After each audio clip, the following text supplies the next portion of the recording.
Good morning. Today we are going to discuss the third part of this chapter, the rise of nationalism in Europe, the age of revolutions. Earlier in the first two modules we have already discussed the French Revolution and the making of nationalism in Europe.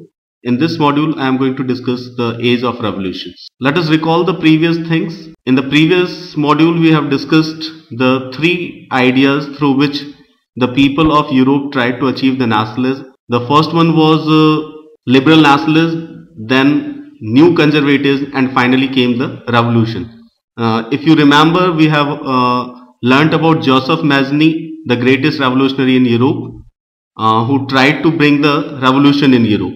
So let us go for this third part of the chapter, the age of revolutions. As you would have become habitual of my way of teaching, generally I start with the flow chart in which I discuss all the points which we are going to discuss in this particular heading. So this one is the age of revolution. The age of revolution, that is going to be divided into some sub parts. We are going to discuss the upheaval in July 1830, then came the uprising in Brussels, and finally the Greek War of Independence. After that we are going to discuss the romantic imagination, its meaning, the three persons who promoted the romantic imagination, John Gottfried Herder, Karol Korpinski, and the clergy which used the Polish language to promote romantic imagination in Poland. Then the next heading will be hunger, hardship and popular revolt, the causes which led to this popular revolt. Then we are going to discuss the points about France becomes republic, and the last one in it is the revolt of weavers in Celsius. And the last one we are going to discuss under this third part of the chapter, Frankfurt Assembly. First of all, how it was formed, then why it failed and its outcomes. So if we move towards the main heading, that is the age of revolution. Let us recall the previous things. Joseph Mazzini gave the idea of revolution. He formed various organizations like Young Bern and Young Italy and Young Europe, through which he tried to bring the young people towards the idea of revolution. Though he was not successful, he tried to attempt a revolution in Liguria, but he was caught, he was exiled.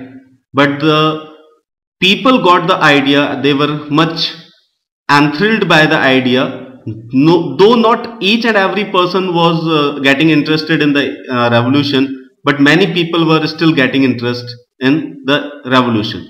And the result was seen in the various places of Europe. Let us discuss one particular thing, though the idea of revolution was not very much popular among the people. Generally what happens that the people are not interested in revolution.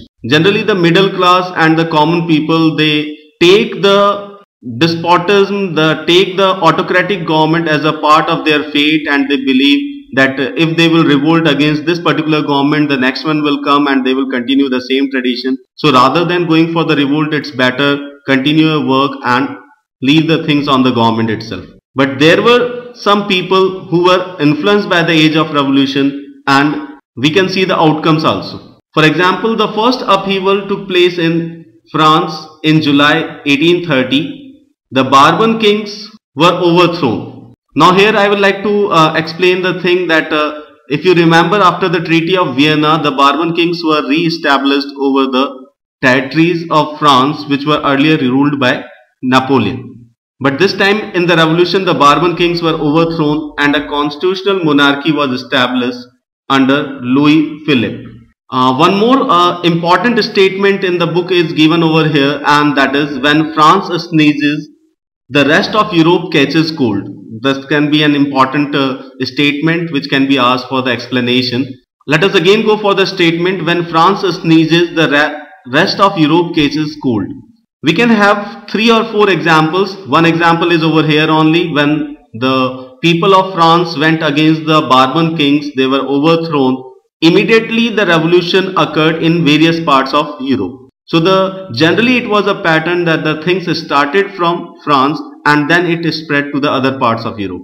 If we have one more example, let us talk about the reforms taken up by Napoleon. The very first he introduced the reforms in France, and then he took the reforms to the various parts of Europe which was controlled by him. If we took the democratic revolution, again the very first country or the very first nation in Europe which had the revolution were the common people went against the autocratic governments, the despotic governments was in France.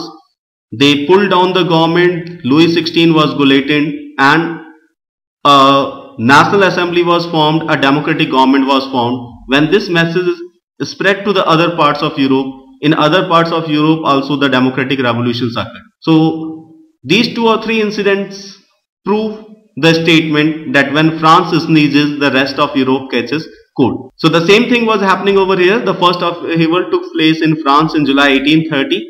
The Bourbon kings were overthrown and a constitutional monarchy was established in France under the leadership of Louis Philippe. Immediately after this upheaval in France, the next upheaval came up in Belgium, which broke away from the United Kingdoms of the Netherlands. Earlier it was the part of the Netherlands.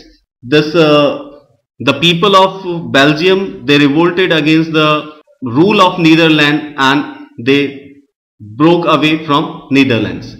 Then came Greece, which had been a part of the Ottoman Empire since the 15th century, struggled for independence.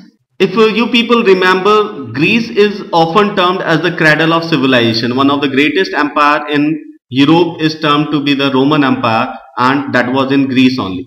So this one was termed as the cradle of civilization, but right now the people of Greece were not satisfied with the working of the government. They were currently ruled by Ottoman Empire, which was an Islamic empire, and it was ruling over Greece. So it was a humiliating situation for the people of Greece that the cradle of civilization, the people who are a part of the cradle of civilization are right now being ruled by some other empire.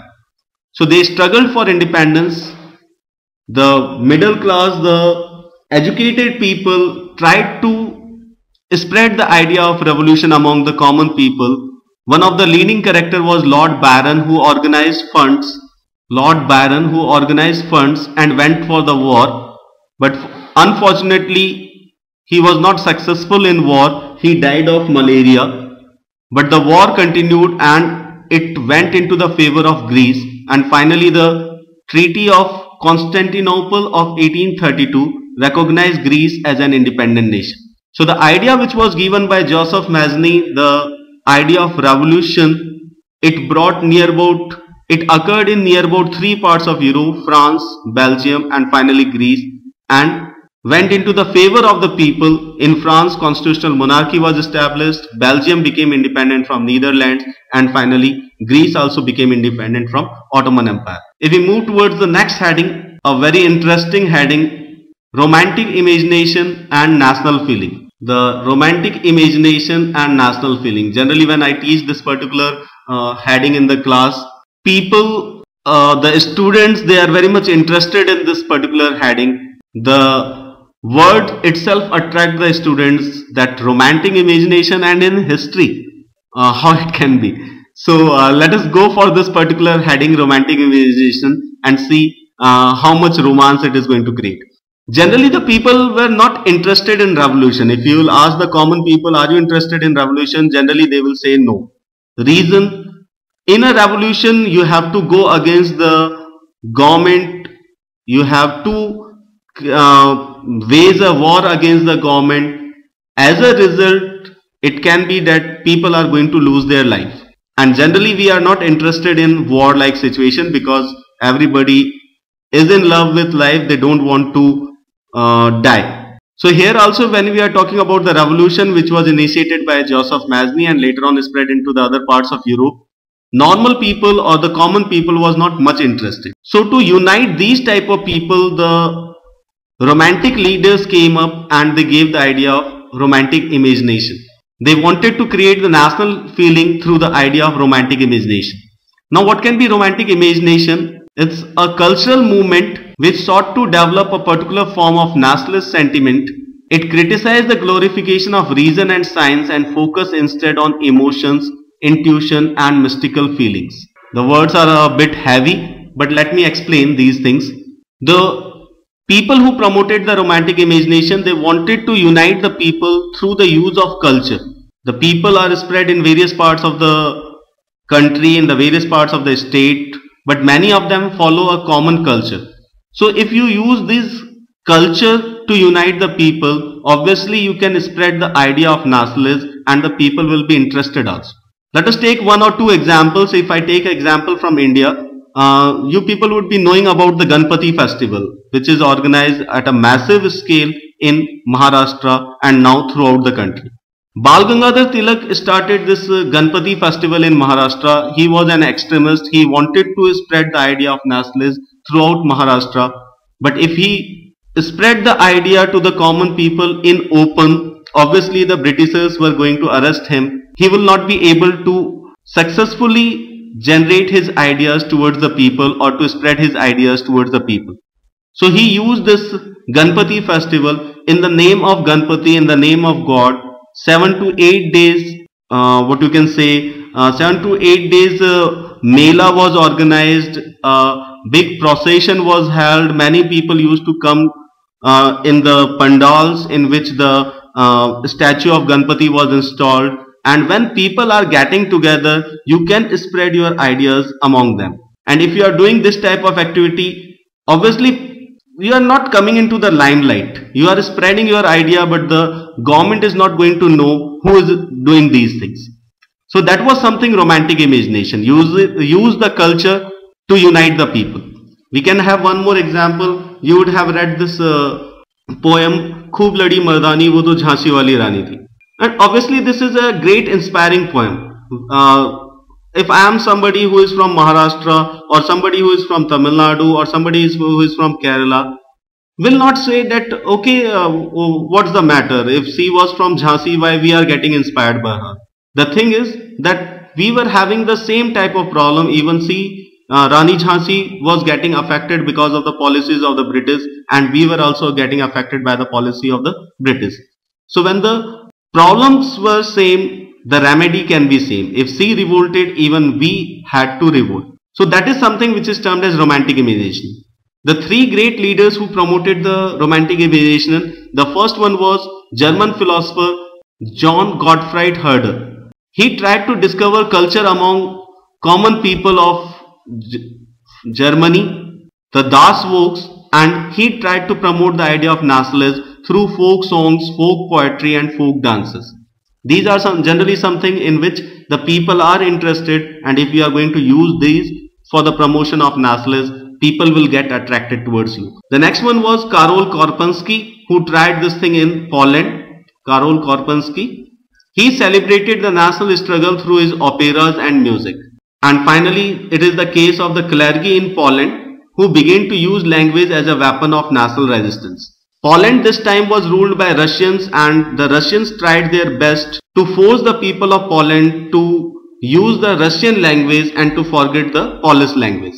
But because the people used to go to the church for service, the clergy at the church continued with the use of Polish language only to give the sermons, and because people are religiously related, they continued with this Polish language, and they never felt that they are under the dominance of Russian. The idea of nationalism or the idea of being Polish always continued in them. So that was romantic imagination. The next heading which comes is Hunger, Hardship and Popular Revolt. Hunger, Hardship and Popular Revolt. A very simple heading, you can say. When the people are feeling hungry, they are willing to do any type of hard work.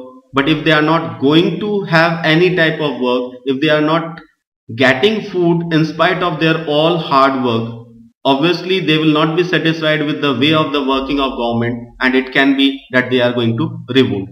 That is the summary of Hunger, Hardship and Popular Revolt. For example, if we go by the book, this time in Europe, most of the people who were residing in the rural areas were getting unemployed. They were facing a tough competition from the people who were working in urban areas. They were facing a tough competition from the feudals who used to generate lots of food and other agriculture products, and that led to a wide scale of unemployment in the rural areas. If the people started moving from rural areas to the urban areas, obviously there was no job in the urban areas, because in the urban areas, if you are trying to find out a job, you require a skill, and this skill was generally missing from those people who used to come from rural areas. So the main point was there were more job seekers than employment.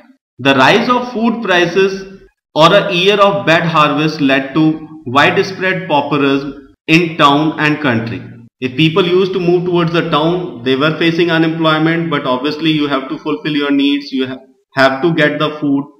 The demand was there, but the supply was not there. This led to the rises in the food prices, and whenever there were famines or bad harvest, that increased the prices, and finally people were in a situation of revolt. They wanted the government to help them, but because the government was busy in their luxuries, they were not taking care of the common people. So finally the people revolted. There are two incidents. The first one, in 1848, the population of Paris came out on the roads and Louis Philippe was forced to flee, and National Assembly proclaimed France as a republic. A republic in which the head of the constitution is not an hereditary post, is generally elected by the people. And the second revolt occurred in 1845 in Celsia, where the weavers revolted against the contractors. So that was the heading: Hunger, Hardship and Popular Revolt. If we come towards the next one, 1848, the revolution of the liberals.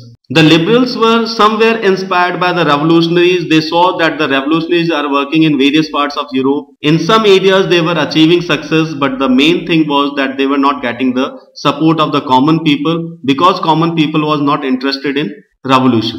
So they wanted to encase this idea. They tried that let us have the support of the common people, and the kings also, let us go for the way in between, that is, the king should also continue, but they must share some of the powers with the common people, which was the idea of liberal nationalists. The men and women of the liberal middle classes combined their demands for constitutionalism with national unification. They wanted to unify the complete areas, they wanted to create a constitution, they wanted to bring the autocratic governments under the constitution. The constitution will be framed by the representatives of the common people, and the king will continue as the head of the state, but will work for the welfare of the common people. They named it Frankfurt Parliament. Frankfurt Parliament. Here the members of political associations elected 831 representatives. On 18th May 1848, these representatives took their place in the Frankfurt Parliament, convened in the church of St. Paul, and drafted a constitution for a German nation. This one was termed as a parliament because parliament is a place where the representatives of the common people get together, they frame the laws, and according to this law, the country is governed. So 831 representatives were elected and they took their place in the Frankfurt St. Church. This one was termed as Frankfurt Parliament, and they tried to draft a constitution. But very soon they lost the support of the common people. We can count 2 or 3 things. The very first one, it was opposed by the King of Prussia, as well as it lost its social basis. They framed the Frankfurt Parliament, they tried to frame a constitution, but when they offered the crown on these terms to Frederick William IV, King of Prussia, he rejected it and joined other monarchs to oppose the elected assembly. Obviously, if you are going to ask the kings that your power is going to be curtailed, but we expect you to still continue as the king, generally the king will not be interested, and the aristocracy and other people will also not be interested, because they will have a firm belief that very soon their powers will also be curbed. But the representatives very soon lost their social basis also. We have already discussed in the liberal nationalists that though they were talking about equality, but they were not really interested in equality. They were not providing equal rights to the woman as well as the non-propertied man. For example, here also it is, no rights were given to workers and women. So a majority of the people were not getting their rights and they were not interested in liberal nationalists. But even then, there were a few positive outcomes. The autocratic monarchs of Europe finally felt that now the people are rising, the anger of the common people is rising, either it is converting into the form of the revolutionaries or it is coming in the form of the revolution done by the liberals. So it's better to introduce some changes to grant some of the relaxations to the common people. As a way of relaxation, serfdom and bonded labor was abolished and Hungarians were granted more autonomy. Autonomy means more power for self-rule. So serfdom and bonded labor was abolished and Hungarians were granted more autonomy. This was the way by which the autocratic monarchs tried to control the anger of the common people, and that is the end of the third part of this chapter, the nationalism in Europe. In the next chapter we will be discussing the fourth part, the making of Germany and Italy, and finally I will conclude this lesson. Thank you.